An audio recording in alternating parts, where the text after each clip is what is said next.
Haleluya, puji Tuhan. Salam damai sejahtera di dalam cinta kasih daripun Tuhan Yesus Kristus. Dan selamat malam kepada Bapak Ibu Saudara semua yang dicinta sama Tuhan. Kita bersyukur kepada Tuhan. Hanya oleh rahmat dan anugerah Tuhan kita dipelihara sampai detik ini. Keluarga kumpul yang berkaitan dengan suasana Hari Raya Imlek. Sinen Kuail, selamat menikmati berkat Tuhan di Hari Raya Imlek ini. Itu semua karena Tuhan. Tanpa Tuhan tidak terjadi Imlek. Tidak ada musim semi, tidak ada perubahan apapun, tidak ada keindahan hidup di luar Yesus. Oleh karena itu kita bersyukur, tempatkan Tuhan di atas segala-galanya. Karena Tuhan yang membuat semuanya menjadi indah dan sempurna. Kita bersyukur kepada Tuhan. Semua karena anugerah Tuhan. Biar hari-hari kita melangkah bersama dengan Yesus. Ucapkan syukur atas semua berkat-berkat yang Tuhan berikan dalam hidup kita. Komitmen kita makin hari kita mau makin dalam dengan Yesus. Saya Pastor Yakob Rahmat akan menyanyikan sebuah pujian. Satu hal ku rindu, diam di dalam rumahmu. Bersekutu dengan Tuhan jauh lebih indah. Tidak ada bandingannya. Bersekutu dengan dunia-dunia yang hancur. Tapi kalau bersekutu dengan Yesus, ada damai sejahtera. Saya Pastor Yakob Rahmat. Kita membaca malam hari dalam Markus 11 ayat 15-33. Yesus menyucikan bait Allah supaya hidup kita kudus, berkenan kepada Tuhan. Lebih baik satu hari di pelataranmu, haleluya, daripada 1000 hari di tempat lain. Amin, haleluya. Memujimu, menyembahmu, Kau Allah yang hidup, dan menikmati semua kemuliaan-Mu. Amin, haleluya. Lebih baik satu hari di pelataran-Mu daripada 1000 hari di tempat lain. Amin, haleluya. Memujimu, menyembahmu, Kau Allah yang dahsyat hidup, dan menikmati semua kemuliaan-Mu. Amin, haleluya. Dalam Mazmur pasal 84 ayat 11, demikian firman Tuhan. Sebab lebih baik satu hari di pelataran-Mu daripada 1000 hari di tempat lain. Lebih baik berdiri di ambang pintu rumah Allahku daripada diam di kemah-kemah orang fasik. Amin, haleluya.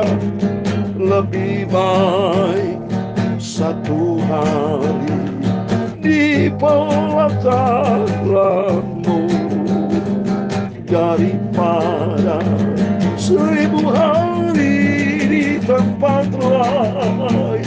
Benar ya Tuhan, aku mau selalu dekat dengan Engkau, bersekutu dengan-Mu.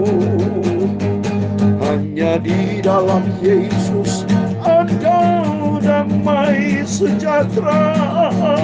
Amin, haleluya. Ya Tuhan, punya mula kebesaran dan kejayaan, kehormatan, kemasyhuran dan keagungan. Ya segala-galanya yang ada di langit dan di bumi. Ya Tuhan, punya mula kerajaan dan Engkau Engkau yang tertinggi itu melebihi segala-galanya sebagai kepala. Haleluya. Sebab kekayaan dan kemuliaan berasal daripadamu, dan Engkau yang berkuasa atas segala-galanya. Amin, haleluya. Dalam tangan-Mu lah kekuatan dan kejayaan. Dalam tangan-Mu lah kuasa membesarkan dan mengukuhkan segala-galanya. Amin, haleluya. Sekarang ya Allah kami, di dalam nama Tuhan Yesus Kristus, amin, haleluya, kami bersyukur kepadamu dan memuji nama-Mu yang agung itu, nama Yesus yang kami junjung tinggi. Engkau di atas segala-galanya. Kami sungguh cinta Yesus di atas segala-galanya. Amin, haleluya. Sucikan mulutku, hatiku, pikiranku untuk firman Tuhan yang sempurna. Aku haus, aku lapar akan firman Tuhan. Ampunilah semua dosaku, semua salahku ya Tuhan Yesus. Perbaharuilah hatiku untuk firman-Mu. Amin, haleluya. Sucikanlah hidupku untuk kemuliaan-Mu. Segala puji, hormat, kebesaran, ketinggian, kemuliaan, keagungan, kesempurnaan, segala-galanya bagi Engkau Tuhanku Yesus yang Ku cintai. Di atas segala-galanya hidupku Kristus, matiku Tuhanku. Bagi aku bersama Engkau Yesus. Kau Tuhanku dahsyat dan ajaib. Biar aku senantiasa diam di dalam rumah-Mu untuk menikmati kemuliaan-Mu Bapa. Dalam nama Yesus kami berdoa mengucap syukur, haleluya. Amin. Salam damai sejahtera dan selamat malam buat semua Bapak, Ibu, anak-anak Tuhan Yesus dicinta sama Tuhan. Sekali lagi saya ucapkan selamat hari Imlek, Sinen Wailak. Dalam nama Tuhan Yesus Kristus, Bapak Ibu semua diberkati sama Tuhan. Di hari Imlek ini, bagi kami semua diciptakan sama Tuhan dari keturunan Tionghoa. Itu semua Tuhan ciptakan. Seluruh suku bangsa di dunia itu Tuhan ciptakan. Karena firman Tuhan katakan di dalam Yesaya 45 ayat 12. Saya mau baca Yesaya 45 ayat 12. Tuhan yang menciptakan segala-galanya.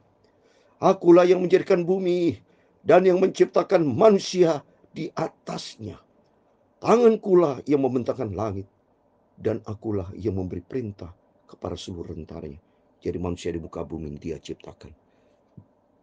Dari sekian banyak manusia ciptaan Tuhan, maka terbangunnya tradisi-tradisi, ya, sehingga kita melaksanakan hari raya Imlek ini kan karena perubahan musim semi, saudara, ya. Ada perubahan itu sungguh-sungguh begitu indah, ya, luar biasa. Yesus itu perbedaan justru berbeda-beda, tapi membangun suatu keindahan. Berbagai macam suku, bangsa, tradisi, budaya, semua berbeda-beda. Justru Tuhan menghargai perbedaan, tapi di situ letak kebesaran Tuhan. Ada perbedaan, ada kebesaran Tuhan. Itu ingat, saudara. Ya, coba kita lihat pelangi, beda-beda warnanya, tapi membangun suatu keindahan.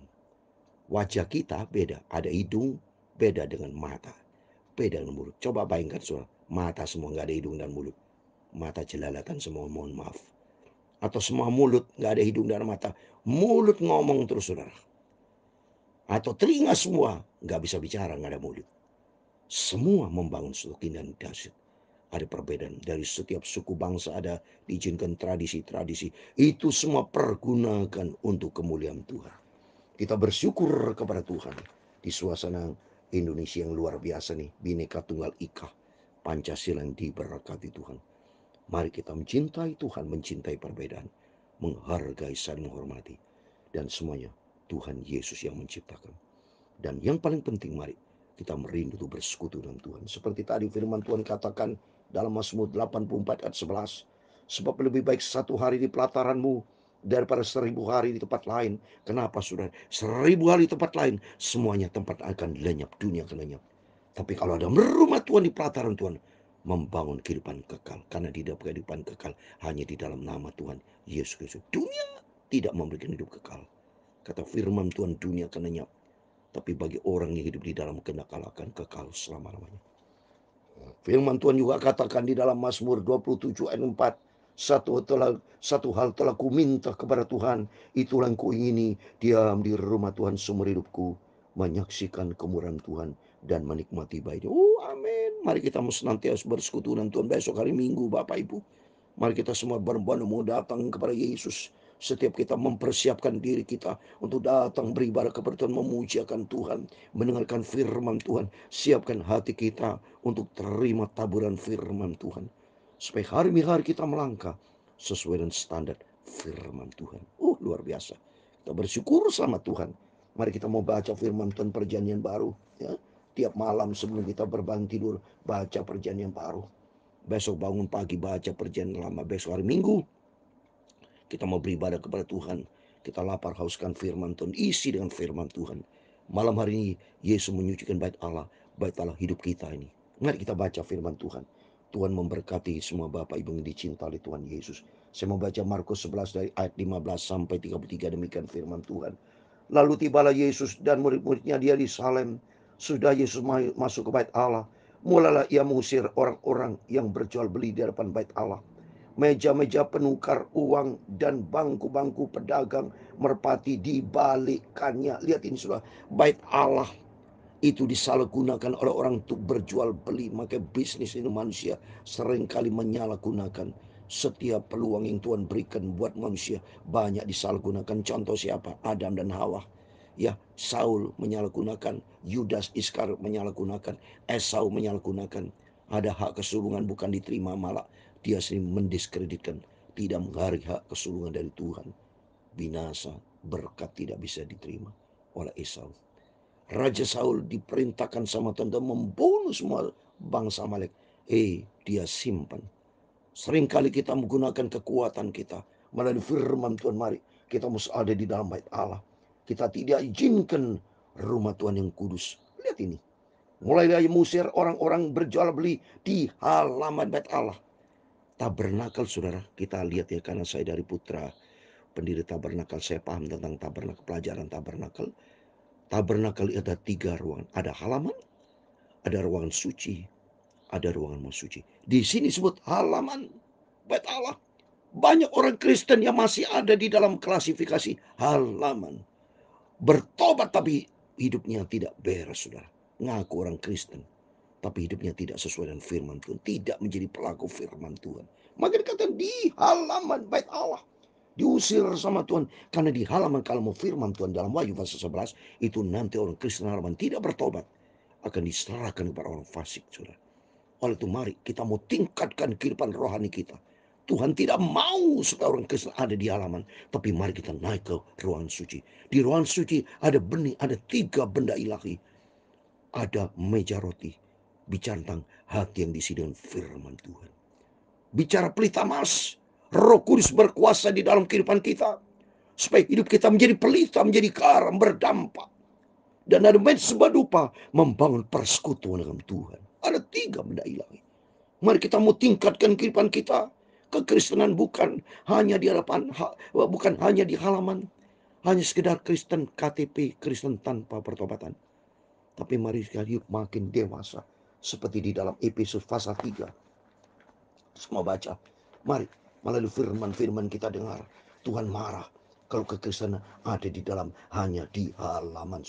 Ya, orang Kristen halaman, dia mungkin kedagingan, dia jual beli, mikirin daging, hawa nafsu, pikirin dunia, tidak membuat kerajaan Allah. Efesus 4 ayat 13 katakan, sampai kita semua telah mencapai kesatuan iman dan pengetahuan yang benar tentang anak Allah, kedewasaan penuh dan tingkat pertumbuhan yang sesuai dengan kepenuhan Kristus. Mari kita makin dewasa, masuk ke ruangan suci. Ada 3 benda ilahi. Roh Kudus berkuasa dalam hidup kita sehingga kita berdampak menjadi pelita. Hiduplah penuh dengan firman Allah dan hidup penuh dengan doa. Sehingga hidup kita diberkati, diperbarui. Ya. Terus berikutnya ayat 16, dan ia tidak memperbolehkan orang membawa barang-barang melintasi halaman Allah. Malah kalau mau bertobat, mari kita bertobat, saudari. Halaman kehidupan tubuh jiwa roh kita diperbarui sama Tuhan. Supaya kita menjadi orang Kristen betul, lahir baru, ciptaan baru. Tuhan, mari saudara. Tuhan maunya kehidupan kita menjadi orang Kristen yang memiliki ciptaan yang baru di dalam Tuhan. Ayat 17, lalu mengajar mereka, katanya, bukankah ada tertulis, rumahku akan disebut rumah doa bagi segala bangsa, tapi kamu ini telah menjadikan sarang penyamun.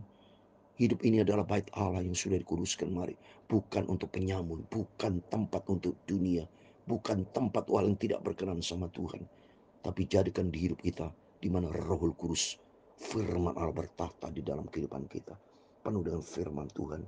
18, imam yang berkepala dan ahli Taurat mendengar tentang peristiwa itu, dan mereka berusaha untuk membinasakan dia, sebab mereka takut kepadanya. Melihat seluruh orang banyak takjub akan pengajarannya. Menjelang malam mereka keluar lagi dari kota. Memang orang Yahudi begitu, saudara, ya, menggunakan kekuatan sendiri. Bait Allah dianggap sepele. Ini orang-orang tidak bertobat. Seorang Yahudi ahli Taurat hanya pintar berteori, tapi tidak menjadi pelaku firman. Dan malah firman Tuhan malah mari Tuhan mau supaya hidup kita melakukan firman Tuhan. Pagi-pagi ketika Yesus dan muridnya lewat, mereka melihat pohon ara tadi sudah kering sampai ke akar-akarnya.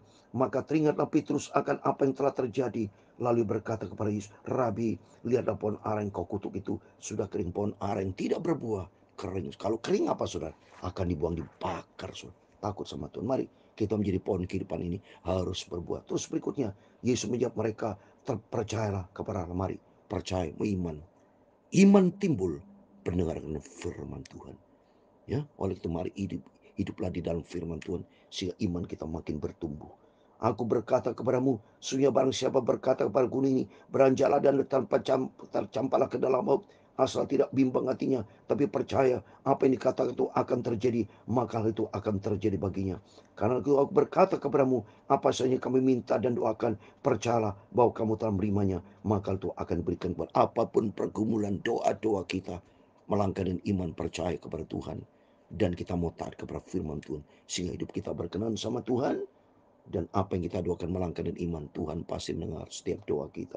Dan jika kamu berdiri untuk berdoa, ampuni dahulu sekiranya ada barang suatu dalam hatimu terhadap seorang, supaya juga Bapa-Mu yang surga mengampuni kesalahan-kesalahanmu. Tapi jika kamu tidak mengampuni, maka Bapa-Mu yang surga juga tidak akan mengampuni kesalahan-kesalahanmu. Milikilah hati yang suka mengampuni. Jangan menghakimi, jangan pernah simpan dendam, dengki, benci. Buang itu dalam nama Yesus. Miliki hati cinta Tuhan dan belajar tuh mengampuni, saudara, seperti Yesus sudah mengampuni. Seperti doa Bapa kami, ya, berikan kami pada makanan kami secukupnya, dan ampunilah kami akan kesalahan kami, seperti kami juga mengampuni orang bersalah kepada kami. Kita minta ampun sama Tuhan, ampuni segala dosa kita. Tapi kenapa kita tidak mengampuni orang lain? Gak beres, sudah gak bisa, ya. Maka belajar kita mengampuni. Lalu Yesus dan murid-muridnya tiba di Pulau Yerusalem.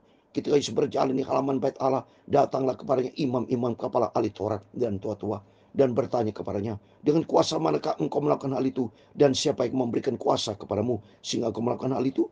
Jawab Yesus kepada mereka, aku mengajukan suatu pertanyaan kepadamu, berikan aku jawaban, aku akan mengatakan kepadamu dengan kuasa manakah aku melakukan hal itu. Baptisan Yohanes itu dari surga atau dari manusia? Berikan aku jawabnya. Mereka memperbincangkan di antara mereka dan berkata, jika kita katakan dari surga, ia akan berkata, kalau begitu mengapa kamu tidak percaya kepadanya? Tapi masakan kita katakan dari manusia? Sebab mereka takut kepada orang banyak, karena semua orang menganggap bahwa Yohanes betul-betul seorang nabi. Ayat 33 yang terakhir. Lalu mereka menjawab Yesus, kami tidak tahu. Maka kata Yesus kepada mereka, jika demikian, aku juga tidak mengatakan kepadamu dengan kuasa manakah aku melakukan hal itu. Amin. Demikian firman Tuhan sudah kita baca. Markus 11 ayat 15 sampai 33. Di dalam nama Tuhan Yesus Kristus, kepada Bapak, Ibu, Saudara semua diberkati Tuhan. Mari melalui firman Tuhan selalu kita dengar, membangun persekutuan dengan Tuhan. Rumah doa, jadikan rumah Tuhan rumah doa. Hidup kita membangun persekutuan dengan Tuhan dan mencari kehendak Tuhan. Dan yang kedua, mari kehidupan kita harus berbuah. Tanpa perbuatan yang menghasilkan buah tidak berkenan sama Tuhan. Harus kita berbuah dan minta Roh Kudus tuntun hidup kita. Dan yang kita, mari kita bukan menjadi munafik seperti Taurat, tapi hidup di dalam perilaku firman. Jangan dilihat ahli Taurat minta tanda sama Tuhan, minta hal sesuatu kuasa manakah aku melalui ini, minta sesuatu rahasia dari kerahasiaan kerajaan Allah. Tidak bisa melalui akal-akalan, tapi melalui sikap hati yang taat kepada firman. Tuhan tutup semua. Kenapa? Ahli Taurat kalau kita lihat sini, mereka tidak menjadi pelaku firman. Pura-pura hatinya. Maka ketika bicara hati, yang penting jagalah hatimu. Seperti di dalam Amsal 4 ayat 23. Jagalah hatimu dengan segala kewaspadaan. Karena di situ terpancar kehidupan. Maka kita minta yang ketiga, memiliki sikap hati yang mau untuk Tuhan Yesus. Firman Allah berkuasa dalam kehidupan kita. Kita menjadi pelaku firman. Minta sama Tuhan, penuhi hatiku dengan firman. Biar hari-hari kita senantiasa melangkah bersama Yesus. Satu hari lebih baik di pelataranmu, lebih baik satu hari pelataranmu daripada 1000 hari di tempat lain. Amin, haleluya. Memujimu, menyembahmu, Kau Allah yang hidup, dan menikmati semua kemuliaan-Mu. Kita akan menikmati kemuliaan Tuhan ada di dalam rumah Tuhan. Jagalah hatimu dengan segala kewaspadaan, supaya hati isi dengan firman Tuhan. Haleluya. Aku cinta firman-Mu dan taat setia melakukan firman Tuhan. Amin, haleluya. Tuhan memberkati engkau dan melindungi engkau. Tuhan menyinari engkau dengan wajah-Nya dan memberi engkau kasih karunia. Tuhan menghadapkan wajah-Nya kepadamu dan memberi engkau damai sejahtera. Bapa kami di surga, dikuduskanlah nama-Mu, datanglah kerajaan-Mu, jadilah kehendak-Mu di bumi seperti di surga. Berikanlah kami pada hari ini makanan kami yang secukupnya, dan ampunilah kami akan kesalahan kami, seperti kami juga mengampuni orang yang bersalah kepada kami. Dan janganlah membawa kami ke dalam pencobaan, tetapi lepaskanlah kami daripada yang jahat. Karena Engkau-lah yang mempunyai kerajaan dan kuasa dan kemuliaan sampai selama-lamanya. Amin. Selamat malam, Tuhan memberkati kita semua. Selamat hari Imlek, Sinen Kuwaila. Menjadi doa saya sebagai hamba Tuhan kepada Bapak Ibu Saudara semua, dalam nama Tuhan Yesus Kristus, kiranya berkat, rahmat, anugerah, kasih karunia Tuhan Yesus Kristus menyertai Bapak Ibu semua. Rumah tangga diberkati, pekerjaan diberkati, pelayanan diberkati, apa yang dikerjakan semua diberkati. Sampai suatu hari kelak kita berjumpa dengan Tuhan Yesus. Hidup kita terus naik bukan turun, karena hidup kita adalah merencana janji Tuhan yang sempurna. Amin. Tuhan memberkati, Tuhan bersama kita. Immanuel. Amin.